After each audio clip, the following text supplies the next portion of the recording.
جب Hulagu Khan Baghdad میں داخل ہوا اور خلیفہ مستعصم اللہ قتل ہوا، خلیفہ تلاوت میں مصروف تھا۔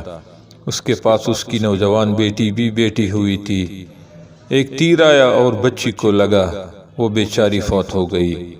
اس کا خون زمین پر اس انداز سے گرا کہ اس سے ایک تحریر نمودار ہو گئی کہ جب اللہ تعالیٰ کسی قوم پر مصیبت نازل فرماتے ہیں تو لوگوں کی عقل ختم ہو جاتی ہے اور بے گناہ لوگ مارے جاتے ہیں۔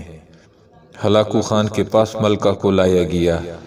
ملکہ نے راستے میں فوج کی نگرانی میں لونڈی کے کان میں کوئی بات سنائی۔ ملکہ مطمئن تھی۔ جب اندر آئی تو ہلاکو خان سے کہا کہ سامنے خلیفہ کی تلوار ہے۔ اس میں ایک خصوصیت ہے، جب تک خلیفہ اس سے وار نہ کرے یہ کسی کو زخم نہیں پہنچا سکتی ہے۔ اگر آپ کو یقین نہ ہو تو اس کا تجربہ بھی آپ کے سامنے کیے دیتی ہوں۔ ہلاکو خان تعجب کر رہا تھا اور اپنے شوق کا اظہار کیا۔ ملکہ نے اس لونڈی کو اشارہ کیا اور اس نے ایک بھرپور وار ملکہ پر کر دیا، جس سے اس مقدس خاتون کے 2 ٹکڑے ہو گئے اور اس طرح اپنی جان دے کر اپنی عصمت بچائی۔ ہلاکو خان کو اس ناکامی پر بڑا غصہ آیا، لیکن اب کیا ہو سکتا تھا؟